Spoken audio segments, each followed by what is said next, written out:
Hey everybody, Christopher here, and I am with director C.J. Goodwyn, whose latest movie, Sherlock Holmes, Mare of the Night, is currently in theaters. This is part of, I guess it's becoming a series now. I interviewed Peter Hoyguchi about his movie The Occult, and Shelby Schultz of Look Cinema, who is screening these movies. So I'm very excited to be talking to more directors who are not just settling for video on demand.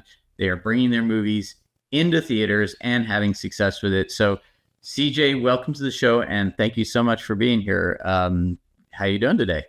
Yeah, Christopher, I appreciate you having me on, and I'm doing good, man. I just got been hanging out at the San Antonio Film Festival actually the last few days, but besides that, just living the dream, getting your movie in the theaters and having fun. So It's a lot of legwork being out there, but it's kind of, in a way, we're lucky because when we get to do things like film festivals or conventions, it's meeting the fans of people who love movies. They're there for that reason, and you get to be the person providing it. And I always find those experiences very, very positive and very fun. It- are you? How long have you been touring this movie around? You've been doing the film festivals and theaters. I haven't done any film festivals. I just, here in San Antonio, we have San Antonio Film Fest, and I know a lot of local filmmakers, and there's some students from like Northwest Vista and UTSA that I know of that worked on my film as PAs, interns, and they're showing their shorts at the festival. So it's obviously just my way to go back and support them and cheer them on. I have never done a festival with any of my features, and it's just my opinion. But I think Peter's sort of the same. For me, it's a business. I want to put my film into theaters. Theaters is where not only you get more of a organic audience, where it's not just other filmmakers and crew and cast, but actually real people off the street coming to watch your movie. But you're also making money, and for me, I want to make films that can also make some money so we can do this as a living, pay all the cast and crew, and do it all over again. I think film festivals have their place in the film world, but a lot of them, it's really just you get it in the fest, and you go and support other filmmakers. Unless it's a really big festival, man, like Top 10, we're talking like Sundance, South by Southwest, TIFF, some of those bigger ones that actually have the organic audiences going to them. Most festivals, unfortunately, it's just other filmmakers and cast and crew. And again, it's fun. You get to see your project. I have nothing against festivals. Like I said, I go to festivals to watch films, meet new people, network, cheer them on. But for me, it's a business, and I know if I'm going to make money, I got to get my film into theaters. So that's just me. Yeah, I probably should disclose that I've never done a festival myself either. My favorite is conventions because that's where, like you said, it's a business. That's where the customer's at, and that's where I really get to connect with them, even more so than being online. Online is not really all of that. It doesn't do much for me. I get some engagement in my YouTube channel, and I have some social media followers, but I find that, if you're making, say, a horror movie, you want to be at the horror convention because film festivals, like you said, it's a great place to network, and it's a great place to dip your toe and get feedback, especially if you're new. But I think the conventions, you can screen your movie at the conventions as well. And then, of course, movie theaters, getting people to kind of gather with the excitement of seeing this specific film. I mean, obviously, they're all attracted to your movie for similar reasons. So it's like a communal experience. Now,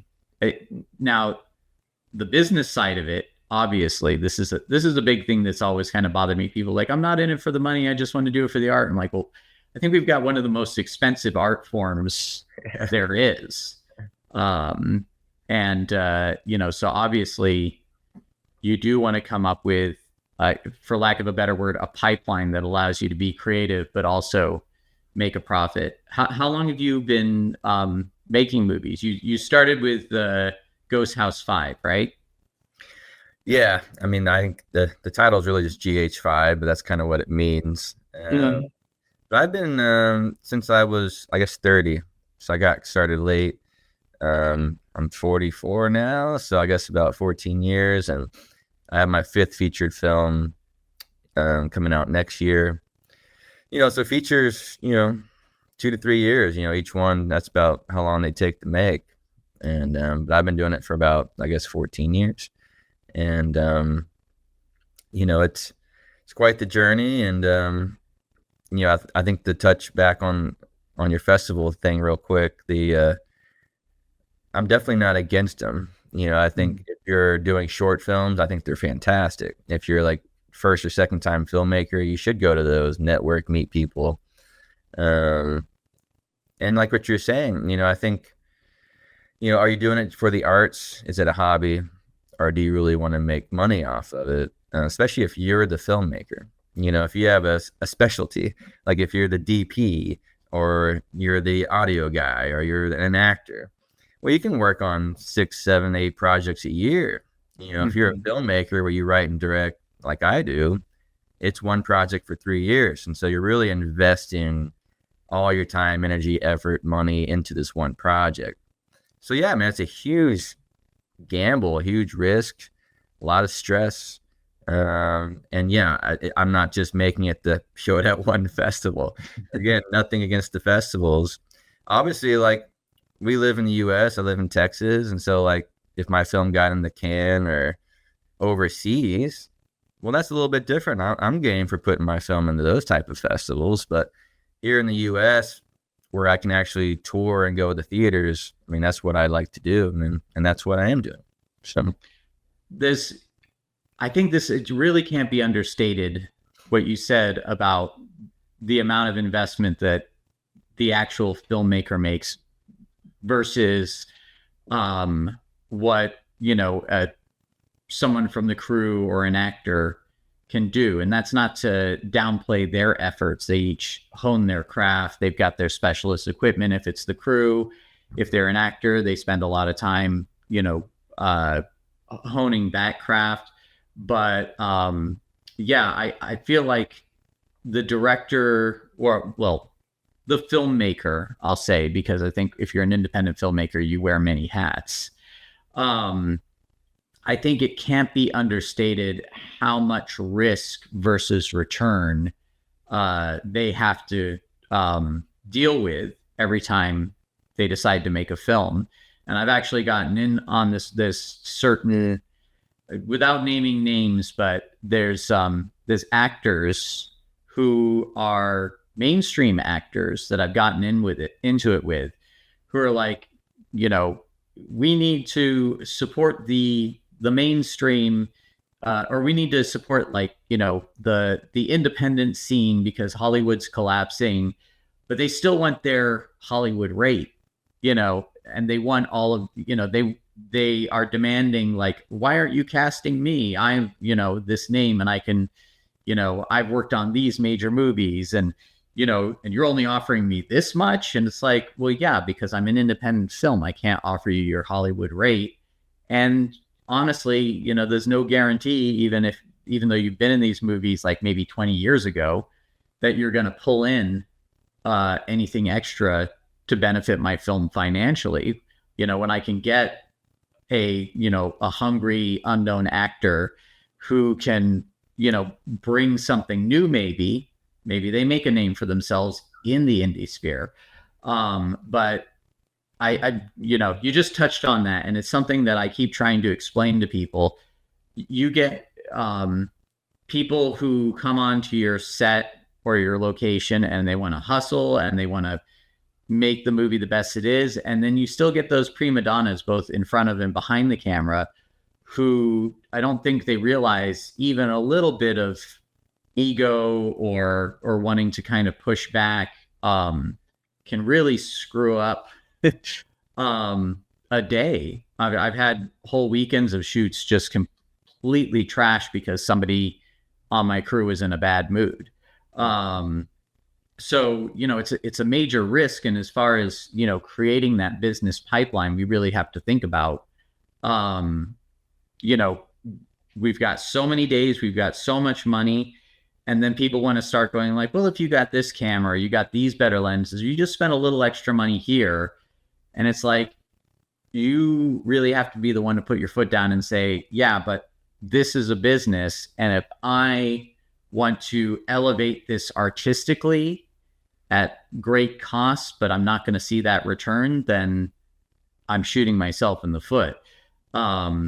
But I'm going off on a tangent, which I can do sometimes. That's okay. I do the same.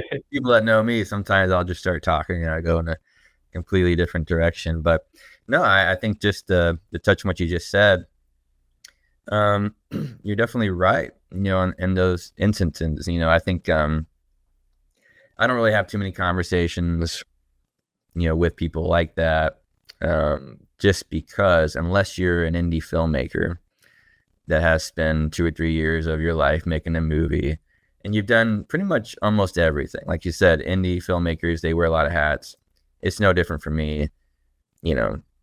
Just for Sherlock, it's you produce, you cast, you direct, you write, I edit, I did the cinematography, I did a lot of the lighting. Like, you do a lot of stuff, and you're pulling together people. Like for my film, I had over 150 people on this film. Wow. And all the people that I were on this movie they were just basically volunteer.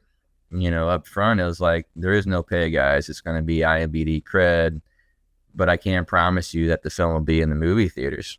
You'll be able to see yourself on the big screen. It should open up more doors for you because people are going to get eyeballs on your work. And then it'll hit streaming eventually, and DVDs and all those things. And so that's kind of what I promise. And, I work with a lot of new people, maybe people haven't done features, but also I've worked with people that have been on a lot of features. Les Best, who plays Sherlock, he's been in over, I don't know, 60 or 70 films, and he was on The Leftovers back in the day on HBO. And so I work with people.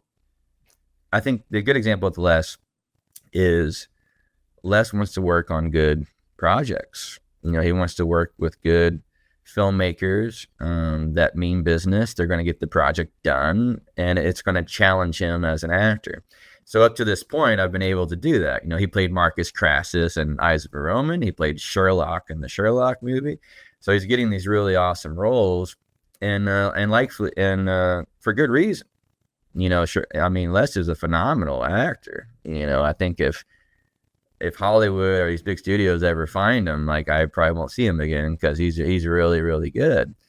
But just humble. He understands. He's an actor that understands, because we've had a lot of talks, and he knows what I go through to make a film, and not every actor or crew member may know that. And again, you've already said it. Every piece of a film, we all go through our own stuff that we have to do. Preparations, getting equipment, buying, studying, time, energy, money. We all do it. But if you're an indie filmmaker, I mean, I think it's pretty safe to say, at least on my end, you do more than anyone else on your film. And so it can be hard sometimes when they're asking for money, especially if they're only like on set for 1 weekend or 2 weekends. It's like, well, brother, yeah, I'm going on 3 years here, and you're here for 2 days. Mm-hmm. I don't think it's going to happen. You see all these other people, they've been here for a year or two, and they haven't gotten paid either. Like, we're all in it for the arts. We're in it for getting into the theaters. Right now, I'm not someone that's like banking. It's not like my film's making hundreds of thousands of dollars in the theaters right now. Like, even doing that, like getting films in the theaters is awesome, but you still got to be able to market and promote. That costs money to do. You're traveling with it, you're doing Q&A, like all this stuff costs money. And so it's extremely hard to not only make a film, but make a great film, a film that people want to see, or they watch and they're like, that was actually pretty good. That's already hard in itself. And then you have to go sell it, and you're doing it on an indie level where you don't have help from big studios, you don't have big backers. Most filmmakers, they get enough money to make the movie, then they forget that they got to promote and market, so they have no money on the back end. And it's like, well, how are you going to get people to come watch your film? Like, well, I got it in the theater. Cool, it's on their website, but do people know about it? No, man, you still got to market and promote. That's why these big Hollywood films spend 10, 15, $20 million on commercials and advertisement for people just know about the movie. And, I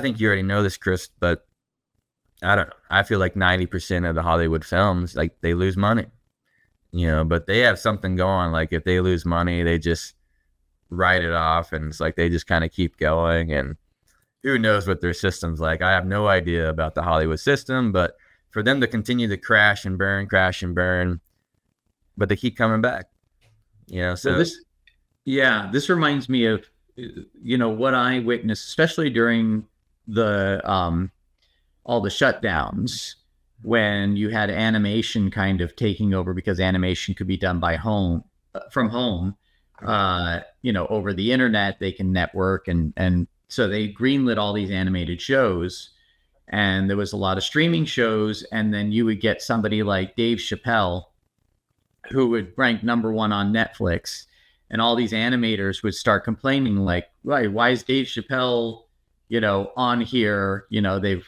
for his controversy or whatever, like, you're not promoting our show. And one of the things that somebody pointed out, that I know in the industry, is like, these people need to stop complaining about Dave Chappelle, because he's paying for all of them.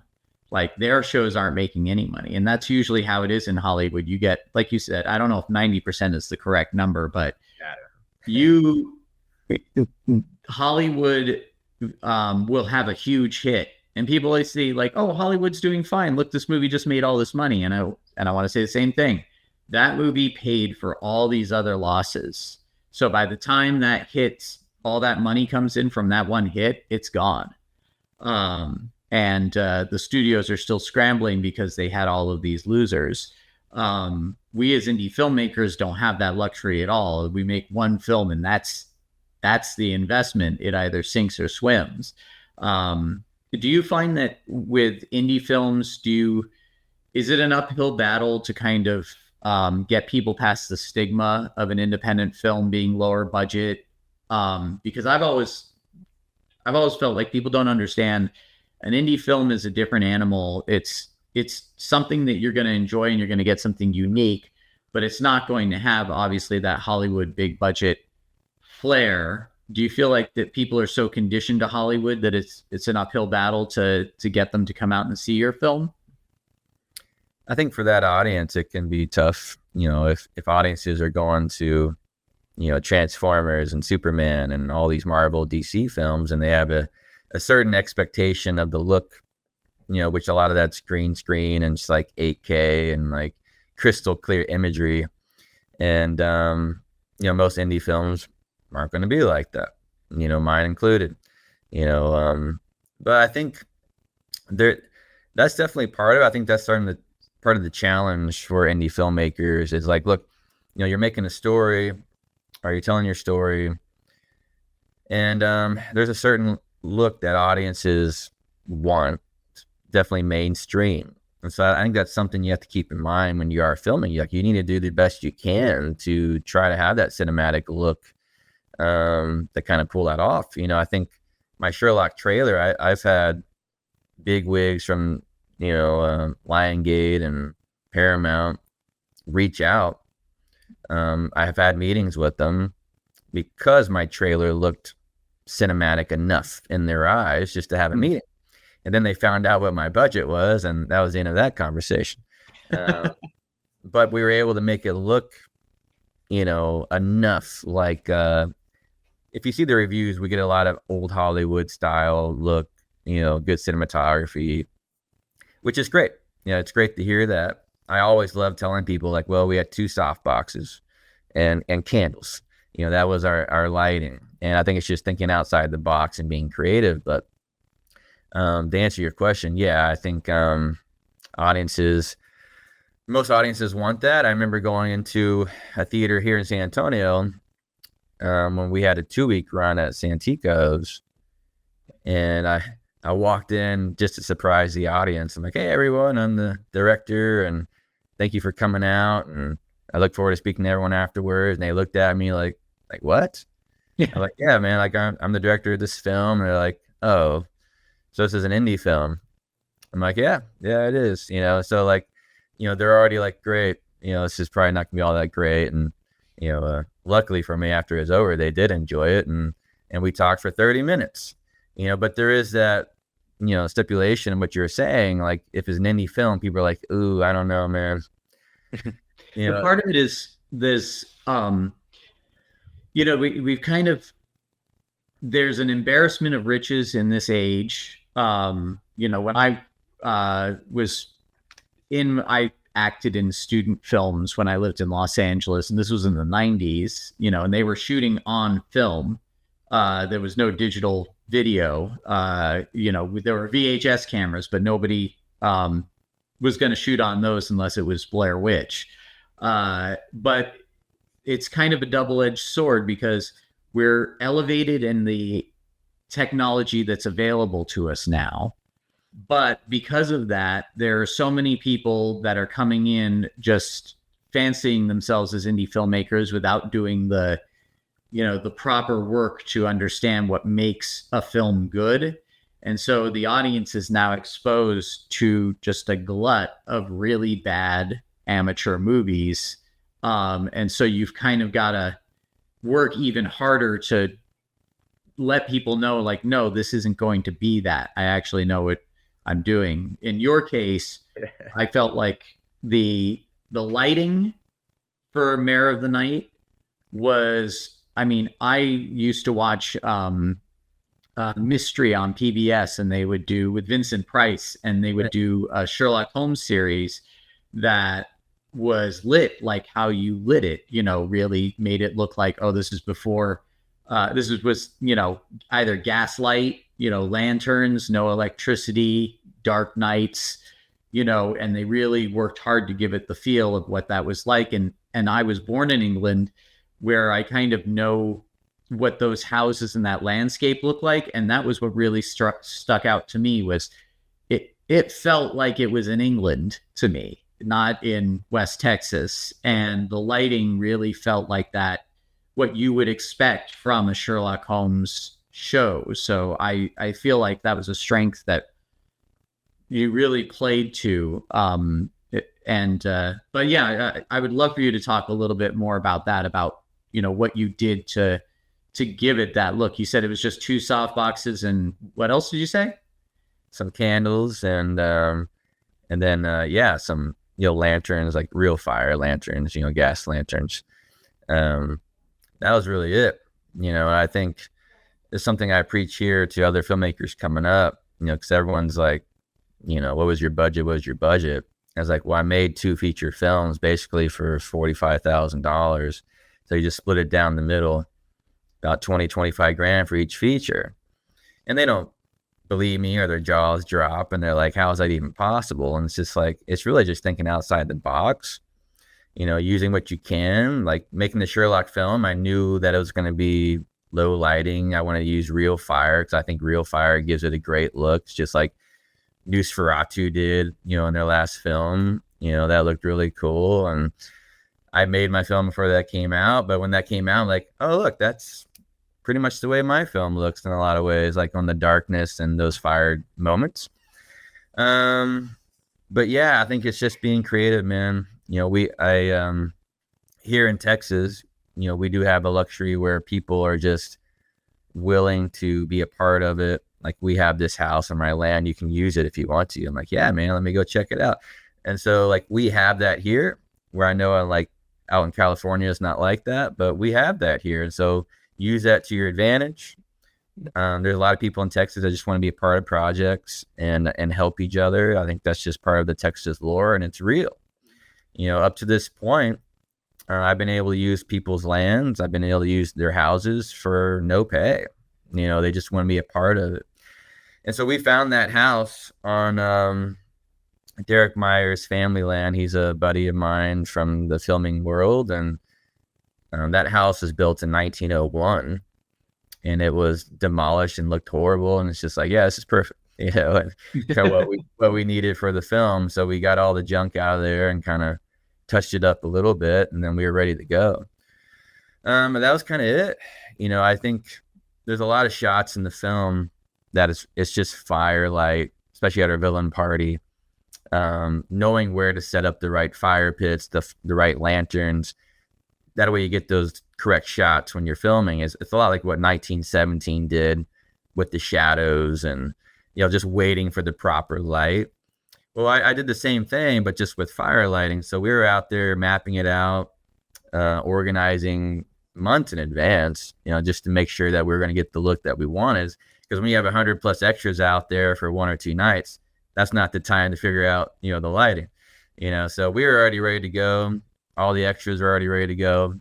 And so we were literally just rapid firing, action, cut, back to 1, action. Like we were just going over and over and over again, getting the shots that we needed with the 100 plus extras out there for that villain scene, which I kind of went on a tangent myself. But that's just another example of the lighting, though. There's a shot in the film where Scarlett's coming down the boat in a river, and people ask me that all the time. Like, that looks beautiful. How'd you light that? And it's like, I literally had 2 soft boxes up on the ridge, and then we just found the right spots in between the trees, and then we had a lantern on the boat to get that firelight and shadows, and that was it. I think sometimes people like, oh, we need all these big rigs, we need like all these lights. It's like, no, you don't. You can still do it without it if you can just get creative and have the right tools. Obviously my camera, it does well under dark light. What kind of camera were you using, by the way? Well, it's interesting because my camera is not made for that. It's just like another feature. So I used a Panasonic AU Ava 1. That's what it's called. I had 4 prime lenses. I did not have a focus puller. I was doing it manually. I was the cinematographer. And so, I think there's a place for all those tools and people on a film. But what I can say for Sherlock, I had probably 3 or 4 crew people the entire time, and myself running cinematography and directing at the same time. And we have a feature-length film in theaters, and part 2 will be in theaters next year too. And so I just say that not to like the gloat or for people to be impressed. It's more, I just want people to know, like, you can do it with very little funds and equipment if you just have a great story. You have people willing to work with you that are buyed in, and you can carry that beast. Because Chris, like, making a film extremely hard. If you're the filmmaker, you're gonna have to carry the movie, because there are gonna be a lot of moments where people want to stop because it gets too challenging or too tough.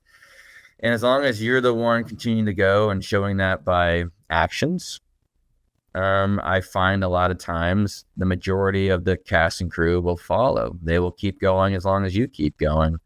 And I'm the type of director that I never sit. I'm always up in the action with them. You're in the water, I'm in the water. You're freezing, I'm freezing. All that stuff. So. It's you reminded me of something that Shelby Schultz said in the interview that I did with her a few weeks back. I asked her, I said, okay, you're a filmmaker, you want to get your movie into theaters. What's your advice to them? And she said, great sound and great score, because that can make or break a movie.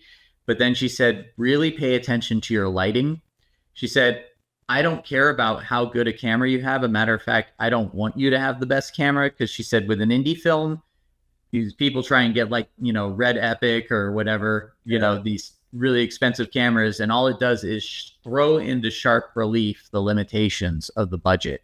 Whereas if you pay attention to your lighting and the camera's not as good, it's still going to look fantastic on the screen.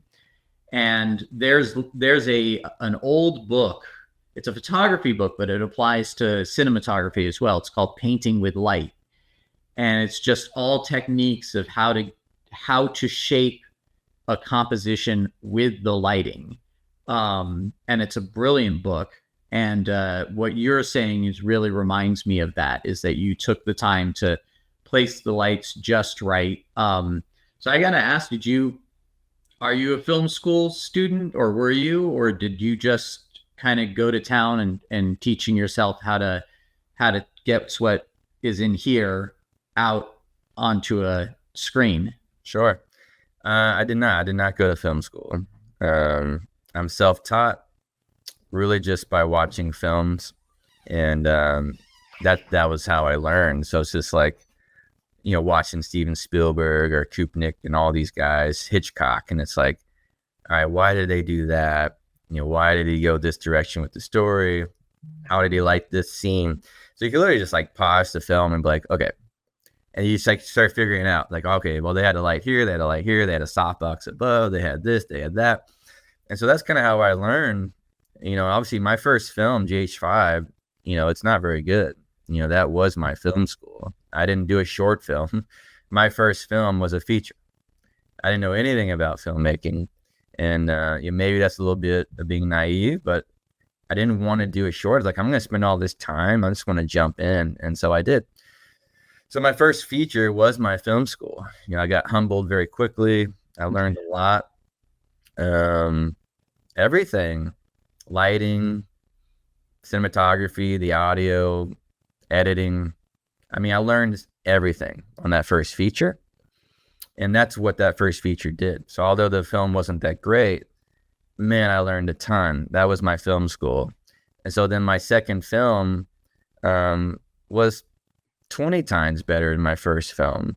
And then my third film was 20 times better than that one. Sherlock Holmes is my best film to date, because each film you make, you want to get better and better. And I'm happy to say that I have, to this point. I know some films, they just don't work for some reason. You may have it may look awesome, may sound awesome, but the story just wasn't there, or it just missed on the acting or the editing or whatever. But to this point, Sherlock's my best film to date. I have no doubt.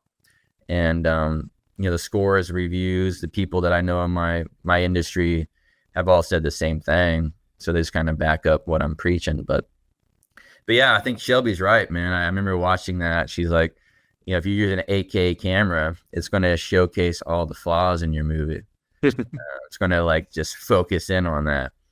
And what's interesting, people always ask me like, man, what camera do you use? Like, they really love the look of the film. And it's a Panasonic AU Ava 1. Like, I got it used for $3,000, and I got 4 prime lenses, and that's it. I just don't think you need all those anyways, because most screens in the theaters, it's 1080 anyways. Yeah, so it's like, why are you going to do all that extra work? And can your computer even handle an 8K? Mine can't. Yeah, no, man. I can do maybe 2K with Adobe Premiere with my computer, and that's it. So. Well, it's I think for me, my first movie, well, my only movie, because I agree with you. I tried to make some short films, and always something went wrong where I couldn't finish the film. Literally the first time, I didn't own the camera, and the person that did our camera work decided they didn't want to do it anymore, and they vanished on us with all our footage. And that was a real bummer. And then the second time, the lead actress decided that she didn't want to be in the film after we finished shooting it. And she had some success with some other stuff and had attorneys like badgering us about don't show her in this movie. And like, okay, I'm not going to battle that. And so when I made my first film, same as you, I was like, I'm just going to make a feature. I'm going to crowdfund it. I didn't really expect to make any money on it. I only spent about $15,000 on it. I thought, oh, I'll print some DVDs up and maybe have a screening somewhere. But then Film Hub came along, and I was like, great, I can get it on video on demand. And then it took on a life of its own. Still not profitable, but I kind of equated it to, it's like when you're a kid and you try on your dad's boots, you try walking around in them, even though they're too big, but you're still trying them on, walking around and figuring out like, oh, in this scene, I want to kind of do what Sam Raimi did in this, Or in this scene, I kind of want to do what David Lynch did. I want to try that out, and then kind of cobbled it together. And then, and yeah, I wanted to try and make it good enough that people would want to watch it and maybe make a little money off of it. With GH5, was that kind of the goal even then? Was that why you wanted to make it a feature film instead of a short? Like, let's try and make some money off the bat? Yeah, 100%. I think, I hope most filmmakers understand, like, trying to make money on a short film is nearly impossible. I'm not going to say it's impossible, because I know some shorts, there's streaming channels now where you can put your short film out there, so maybe it'll make some money. But yeah, I mean, it's like, if I'm going to do all this work, why not have an opportunity to try to make some money as well? So yeah, that was definitely part of it. And good for you, man. I tell people all the time with Film Hub, to me right now, Film Hub is still probably the safest bet for first time, second time filmmakers, because distribution is just a nightmare. Mm-hmm. And, entertainment lawyer, everybody, if you're going to try to do that. But the safest. You have one? I have yet to get one, because I have yet to find a good deal that I want to go with a distribution company. If I ever get a good deal, then I would just go and get an entertainment lawyer to look at it. We have some here in Texas. That wouldn't be hard for me to do that. And luckily for me, my brother-in-law is a lawyer, not an entertainment lawyer, but he'd be able to point me in the right direction. But I haven't yet to do that. I've had many talks and emails with distribution companies, trying to find a good partner, especially for international releases, things of that nature. And I haven't yet to find one, man. I think there's a lot of filmmakers out there that are hoping that there's a good distribution company that will just take care of you. And I just don't know if that exists. I think most distribution companies have their own path at what they do. Like, this is what we'll do. We'll give you a $5,000 MG. We'll do 20,000 marketing and promoting, which is basically this is them going to cons or Sundance and having a good time. And then on the back end, if you can't provide all this stuff, which a lot of this stuff, some of it's just kind of like made up for their own money. Some of it you do need, like E&O insurance and things of that nature. We'll take it out of what the movie makes. And then, of course, it's all gray area. They don't show you exactly what the film's doing. In fact, Film Hub doesn't really even do that either, as far as like the views each channel is doing for you. It's kind of like, well, I'm just going to assume that that's, what it is. So that's a little scary also. But yeah, man, distribution's a nightmare. I mean, I tell filmmakers all the time, they will say they love your movie. They want your movie. You're a genius. We can get it here, here, here, and here, all that stuff. And so they get them excited, and they sign on the dotted line without looking over it exactly. And then before you know it, they have your film for 10 or 15 years, and you don't see a dime. Yeah. They might be making 50 grand, 100 grand, even more on your film. And you wouldn't even know. This is, I think I said this to Shelby as well, because she mentioned, a distributor. And I said, so many indie filmmakers have heard so many horror stories that are true that they're kind of shy of them. I'm 100% one of those people. I'm not saying that, there aren't ones out there that I wouldn't want to do business with. I don't know that. But I just see in this day and age with technology, it's like you can promote, you can do your own PR for a relatively small amount of money. Peter's doing his thing with this tarot cards, which I thought was really clever. Peter's also, he's like, I'm married, I've got a full-time job, so I can't be driving town to town all the time and, handing stuff out for weeks. Peter's just goes out there like a boss and does that. It's kind of like, you can stretch yourself too thin and get diminishing returns as well.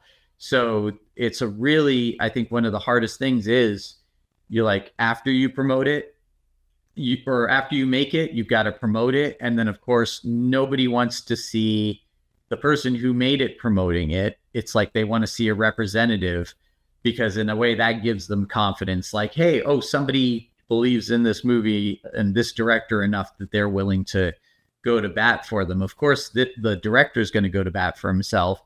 Um, yeah, it's tough to kind of um, to build that buzz. And do you also work a full time job, or have you managed to make this your profession at this point? Since about midway filming Eyes of a Roman, I think that's during that time the COVID hit, and the company I worked for, because I was working full time also. So I was working full time my first two features, and then about half of Eyes of a Roman. That's when I left my job there, and I've been doing filmmaking full time since then. Whether on my projects or just getting paid to speak, or helping out on other films, things of that nature. But I'm doing okay. My wife and I, we did a great job of early in our youth saving and doing all that stuff. And I got two kids, and I call them kids. They're in high school now, so I guess teenagers. But I wanted to be there, man. When I was young and my kids were like just born, I think probably till they were probably at least 10 or 11 years old. I wasn't around too much because I was just working a ton, so I didn't get to see them that much, and I was kind of missing out on the kid stuff. And so my wife and I, we agreed that let's get you home and you can do this full time and be around the kids more. So that's just what we did. And I'm not going to say like, people like, oh, you're lucky. It's like, no, man, like I worked my ass off, and so did my wife. We put ourselves in that spot where we could do that for these years. So we got everything that, we earned, just from working really hard. But that was that. So since Eyes of a Roman, I've been a full-time filmmaker. So for Sherlock, it was just working on the film, and obviously being with the family and doing the dad jobs and things of that nature. Yeah, that's very important. I same here. Father of one's graduated high school, the other's about to go into high school. So it was I was doing night jobs and prepping stuff. Of course, I don't do films as often as you. I've only got one feature under my belt, and the reason I'm working on an animated one is because I could do that from home without having to worry about sets and crew. But that comes with its own limitations in terms of how quickly you can work, and between the job and the family and that sort of thing. And then my goal with promoting the film is I'm doing a science fiction, and I want to merchandise the hell out of it. I'm trying to design things going like, if I didn't know what this was, would I still want it as a toy or something like that? And that's kind of like, I'm trying to push it out that way. Have you come up with any, like I said, I think of like toys, Peter's doing tarot cards. Are there any like fun, clever ways of kind of making your movie stand out that that you've tried that were successful? Or I know you said you're in good with the Sherlock Holmes fans. There's what was the name of what do the Sherlock Holmes fans call themselves again?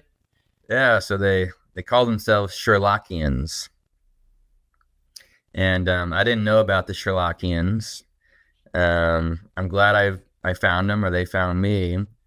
They are hardcore Sherlock fans, and they can tell you everything, anything about Sherlock, every movie, every book that's been ever made. And they definitely let me know their 2 cents about my film. And I'm happy to report that I'd say at least 80% of them really enjoyed the film. There's a lot of canon in my film, as far as just staying more loyal to the Arthur Conan Doyle books and his characters and his universe. There's been so many different adaptations, but I stuck to more of the Arthur Conan Doyle for a lot of reasons. But one of them is Arthur Conan Doyle's character is in my movie. So it just kind of made sense to tie all that stuff together. But I really didn't know anything about the Sherlockians, unfortunately. I wish I would have known sooner, because I might have been able to partner with them on more releases, things of that nature, which that's something I'm going to plan on trying to do for part two, come out next year. So I can get all the Sherlockians in these groups and these cities, because they're all over the place, all over the U.S., all over the world. And could be a good avenue for me to partner with them. And so we'll see what happens. But yeah, they're called Sherlockians. They're great people, man. They love Sherlock. I've had a lot of fun talking with them about it. And yeah, for the most part, I think they really enjoyed the film. And I did it enough justice not to piss them off. I think I got a lot of great nods in there. And then Les, who played Sherlock Holmes, he did a phenomenal job. And everyone that I've spoken to really loved Les's performance. And obviously, if you're Sherlock Holmes, that's the most important character, and we need to make sure we did that right. And he did. So I imagine it's challenging playing the world's greatest detective. Now, before we talk about the movie itself, because I want to hear a bit about that, did you, with your other movies, have you managed outside of the Sherlockians to get a following, through your different movies? Are there people that are like, oh, I really liked your last movie, I'm here for the next one, can't wait to see it? Like, are people starting to kind of follow what you're doing, or is it still a process of trying to find the audience for each film? Yeah, I think it's a little bit of both. To be honest, I think I have gotten a following. It's not massive. It's not like the Terrifier guys, Damien and Levy, who are just killing it. But they're killing it with that franchise, right? The Terrifier, just one. Yeah, because they have produced other stuff that no one's heard of. So right, there's some other things that they missed on, but that's their ongoing baby, their cash cow, and it's going to continue on. They got a fourth one coming out that's probably going to kill too. So I'm really happy for them, because they're just like us. They just found a great formula that worked. So I'm super happy for those guys. But yeah, for me, so I guess an example. So YouTube Stash, it's another streaming channel, which Film Hub's a part of as well. So I get funds from YouTube Stash, from Film Hub, for Eyes of a Roman. And if you go on YouTube Stash and type in Eyes of a Roman, we've had 840,000 views with that movie. That's just one channel. So if I do the math, or I try to guess with Tubi and Amazon, all these other things, we probably have had a couple million people, see Eyes of a Roman, if not more. I've had people from around the world reach out to me that have seen the film. And then obviously in my own community. So here in San Antonio, I've become more well-known because of the films I've done. I have my 5th feature coming out next year. Making a feature is extremely tough. I think most people in San Antonio, they've made maybe one, mostly shorts, maybe 2, because they're just so hard, man. And so just me being able to have 5 featured films completed and theaters and out, that gets some followers as well. But mainly that's just on the film side, other filmmakers. And, are they coming to watch your movie? Not really. Most of them, they don't. They're working, doing their own thing. And, I try to make an effort to go see people's films, but let's just be honest. Like, I went on my tour. We hit up all the filmmaking groups for those towns, cities, and states. And crickets, man. They didn't come out. I think part of my message was like, I can speak to you afterwards about how I got into theaters, so I can help you as well. Nothing. It was like that everywhere. Tulsa, Chicago, Nebraska, Omaha, all these places. They all have film groups like us, and they didn't come out. the people that came out were the Sherlock fans. And so it's disappointing. Obviously you'd want some of the filmmaking communities, especially like, oh man, this guy made it into theaters. Like if I was on Jackson, my second feature, and a local San Antonio filmmaker got it into theaters, and he's like, I will tell you how to get into theaters, I would have been there, no doubt. I would have been cheering him on and like, yeah, man, please, how'd you do this? All that stuff. But it just wasn't there, man. I don't know what it is. I know everyone works. I know it's tough to get out. But if you see a movie touring the US, it's in theaters, they're an indie film, you only spent 20 to 30 grand making this thing, which a lot of other indie filmmakers are like that. Wouldn't you want to know how they got into the theaters and be there for them? Like, I don't know.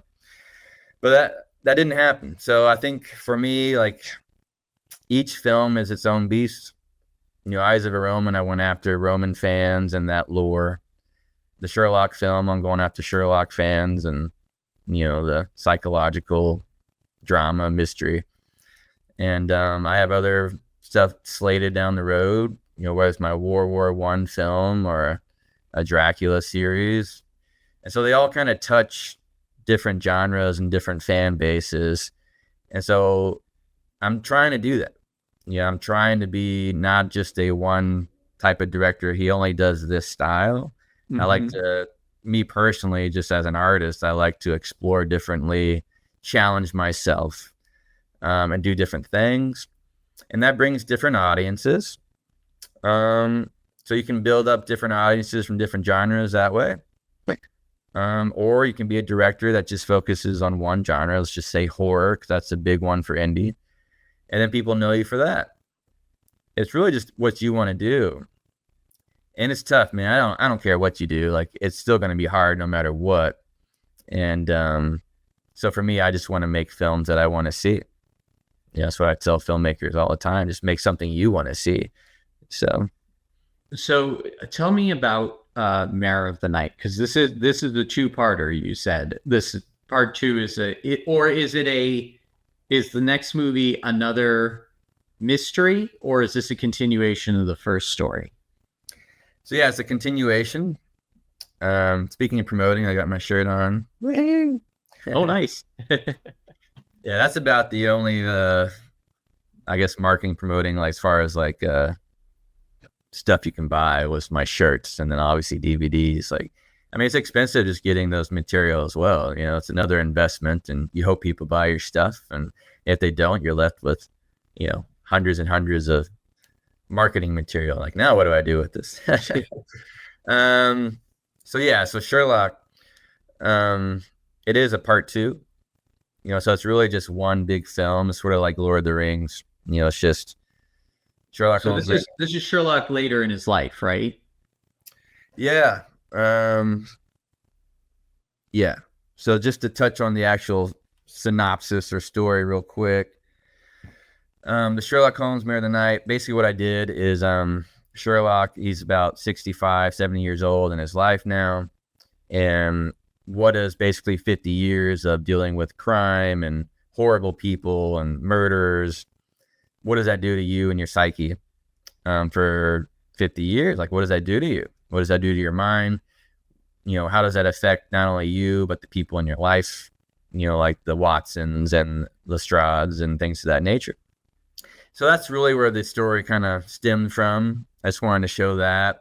It's really basically, what does a real hero go through? I think people are like, yeah, heroes. And it's like behind closed doors, it's miserable for most heroes because of what they've seen and done and had to do to, let's just get real. Like, if you're in the Army or the Navy, or if you're one of those outlets that protects, your country or us as people, police officers, firefighters. I'm from Kerrville, that the flood just happened, which is a disaster. People lost their lives. Firefighters, police officers, they're out there in the river pulling bodies. I mean, that's real. That's real stuff. Those are real heroes. And so that's where I stemmed it from. What if Sherlock was a real person? The Sherlockians told me he is a real person. So I got my hand slapped on that. And so I'm like, yep, no, you're right. He is real. He is real. And, but that's kind of where the story stemmed from, because, man, That's a long time. And what I liked about the story is when I was researching Doyle and some of his books, Sherlock didn't always win, in these short stories. And a lot of these stories were pretty dark and horrific. And I'm like, this is awesome. This is like right up my alley. How come Hollywood isn't doing this? It's like, oh, because they made it into, more family oriented. They wanted the bigger audience.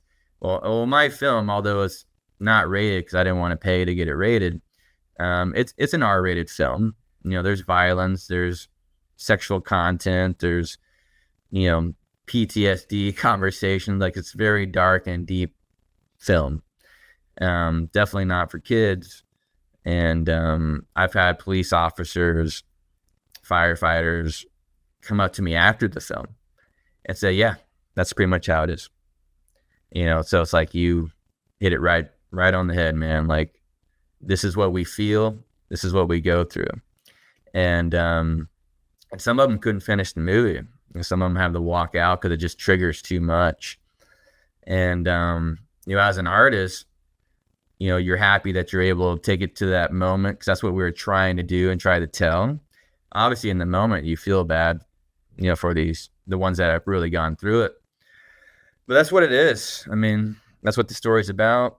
We start the film off where he's isolated. He's done with the world. Just leave me alone. Something broke him really bad. That's where we start the movie. And then just goes through part one and part two. We see what happened to him. Why did he completely fall off the ladder? And then how does he get back on his feet to basically, go up against this case that's been haunting him for a very long time. And, if you've seen part one, you kind of know what's going on. I think part two, the title is called The Fall of Watson. So you can kind of probably figure out some things just with the title. And so, yeah, man, it's a tough film, but I wanted to make a real, if this guy was real, what would that look like and feel like? And it's a tough movie. Let's just say that. Yeah. Well, it looks great. And I want to, I don't want to keep you too much longer because we've been on for almost an hour, but I want to just ask, so what is next for this movie? Not the part two, but so I interviewed Shelby Schultz of Look Cinema. She's thrilled to have your movie in their cinema. So what's next on the schedule for this movie? Where can people get in their car and drive to sit in the theater and watch this on the big screen? Sure. So right now we came back home to Texas, and it's going to be showing at the Evo theaters and Shirts, which is basically San Antonio, and then San Marcos as well. So we'll be in those Evo theaters September 20th and 21st. And the film's already on their website. So if you go to Coming Soon, you can see it there if you'd like to come out. I'll be there for Q&A along with some of my cast and crew. So yeah, we'd love to see people there to come check it out. Obviously, that's more Central Texas. In October, I'll be up at the Look Cinemas with Shelby's in Arlington and Bedford. And I'll be showcasing the film there starting October 3rd. And if the film does good there, then it will spread through some more Look Cinema locations. I think Shelby's already mentioned that's what she likes to do for filmmakers. We've had that conversation. So possibly maybe in New York, maybe in California. It just kind of depends, I think, on how it does initially, which is fine. That's part of the business aspect. And but what I like about Look Cinemas, because the majority of theaters don't do this, but they will show your trailer. And so to all accounts, my trailer will be in their theater for at least a month, leading up to the premiere. They already have my posters, so they'll be putting those up, I'm assuming, pretty soon as well to advertise.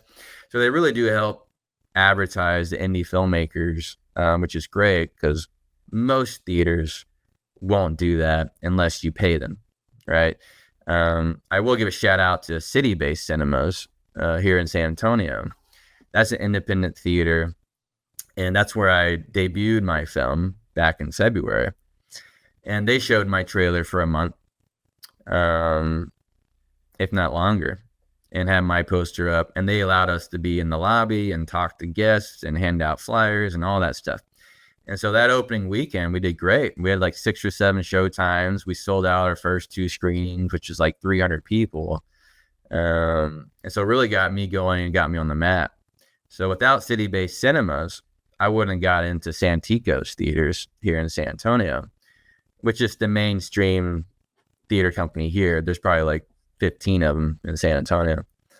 And anyways, but that's kind of what's doing now. I am in talks right now trying to get the film in the UK.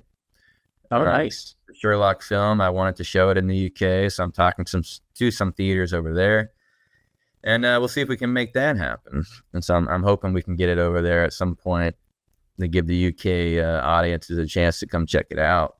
So we've had a lot of people reach out wanting to see it from the UK, and so it's just another, challenge to get it over there. I've been working on the business side for a while, and it's like, well, I got to get back to editing part 2, and I have these other projects you want to do. So it's tough, man, trying to find that balance, because in a lot of ways, if you're the indie filmmaker and you don't have all these avenues that we're talking about, like sales rep and sales agents and managers and producers and all these things, which most indie filmmakers don't have, well, then you're doing all that stuff, and so it takes up a lot of your time. Yeah, it really does. I mean, I think people underestimate that in terms of, you're the marketer, you're the filmmaker, producer, you're the, your craft services, you're everything. But I do think that there's, we continue to get technology that I think in the future is going to help us make some of that easier. Not so easy that it's not work, but so I wanted to ask you one last question, that pertains to what you're doing with the cinemas. It seems to me that movie theaters are really starting to see the value of working with independent filmmakers. That, I'm not saying that Hollywood is going to be completely gone, but it does seem like movies are becoming a decentralized business industry. It's no longer just Hollywood. People are making movies all over the world. Tech companies are making movies. They're making movies in New Zealand and Australia. They're doing it anywhere that it can be done. And there's talent. It's happening. And I think the movie theaters are starting to really realize that, hey, we need to start doing business outside of this one aggregator, which is Hollywood. The comic book industry is learning this the hard way now, because their one aggregator completely collapsed and nothing is there to fill the void. So it's all these publishers have pretty much lost everything because there's nobody to distribute their books.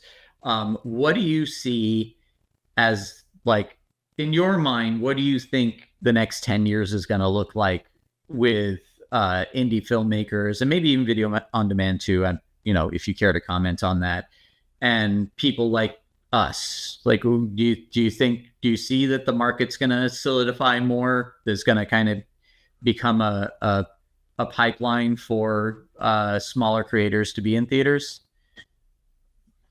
I do. I think it's already kind of started. I think if you're an indie filmmaker and you can make a good product,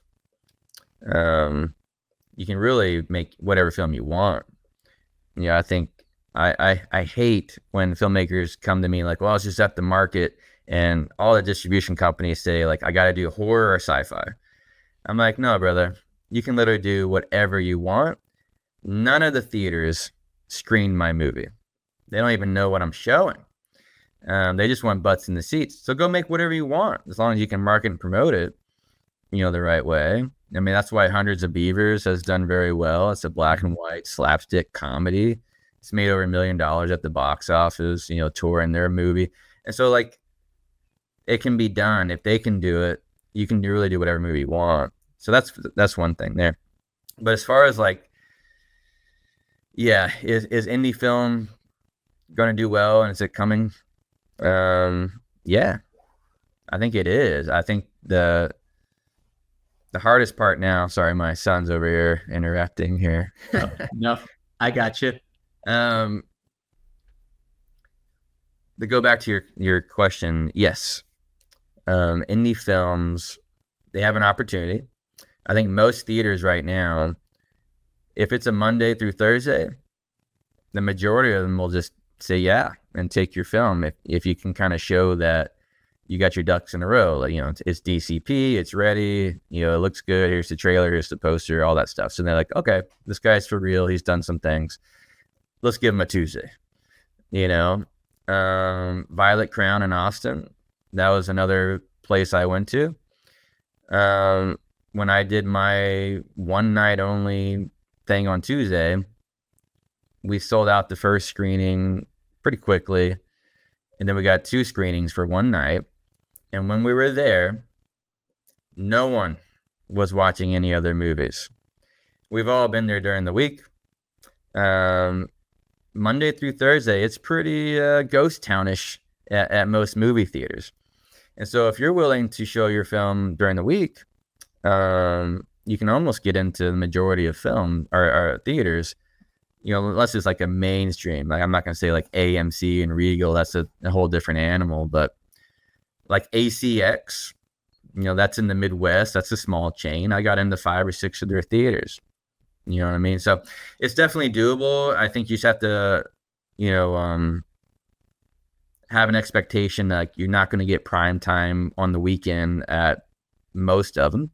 Some of them you will. Look Cinemas, they're giving me prime time, 7:00 going through the weekend. I mean, that's prime time. And so they're giving me a chance, giving me the opportunity. City-based cinemas did the same thing.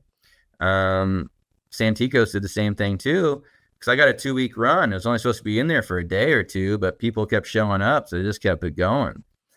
Theaters care about making money. So if your film can make them money, they will keep your movie and you'll keep going. I think the hardest part's going to be for indie film is, you got to be patient. I think a lot of filmmakers they rush their product to get out. They want people to see it, and it's got to be good. Like, I'm not. Hopefully, you understand what I'm trying to say. Like, Oh yeah, you got to no, have a good product also if you want it to have legs. You know what I mean? You well, might get that initial screening with friends, but are you going to get an audience to come out and watch it? That's kind of what I mean. So. Well, I write for Film Threat, but I don't do reviews. And the reason I've never asked to do reviews is nobody is harder on indie films than me.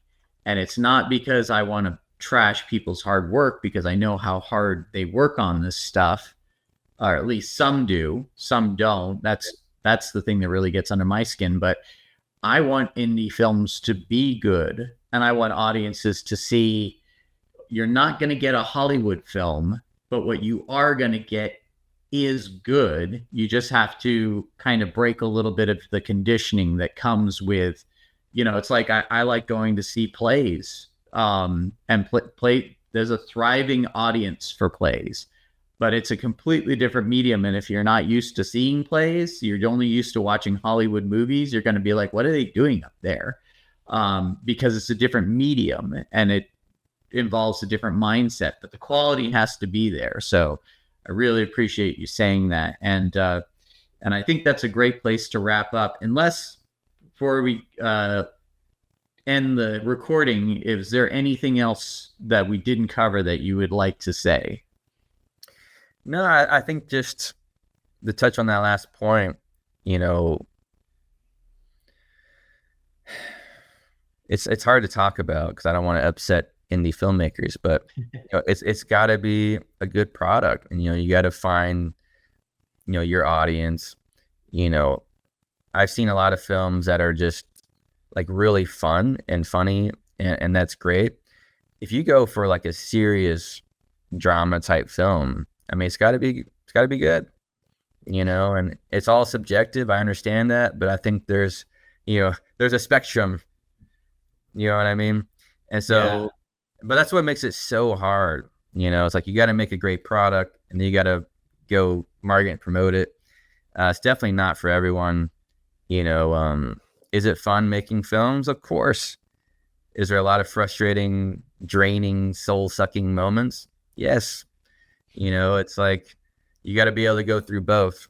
That's kind of what I would say, but I don't even think I answered your question very well as far as, No, you did. I think it just comes down to, indie filmmakers are counting on other indie filmmakers to keep the reputation up. And, it's, yeah, as far as the soul sucking moments, I always look at it this way. Um, there's, there's pursuing the fun, but if you just pursue the fun, those are going to be fleeting moments, and then you're just going to be chasing that and wondering, why am I doing this if I'm not having fun? But if you're passionate about it, if it means something to you, then those soul sucking moments will be worth it, because you know that the final product is going to be what gave you meaning in creating that, and you're creating it for a reason. So Yeah. but yeah, anyway, I don't want to make this about my opinion. I'm really Yeah. grateful for your time. I think you gave a lot of interesting insight. I can't wait for there's an Evo right down the street from me, so I hope your movie's going to be rolling around to there. I actually used to work at that Evo too. I worked at an AMC and an Evo, which I actually recommend for any filmmaker. Go work at a theater so you can see how the audience responds to things. But yeah, thank you so much for being on here. I'm gonna have you hang on after you finish recording for a few moments. Cool. But yeah, I'm looking forward to seeing Sherlock Holmes, Mare of the Night, and I'm thrilled that there's a part two, and I look forward to seeing what you do next. So thank you so much for being on. Yeah, appreciate it, Christopher. Thank you.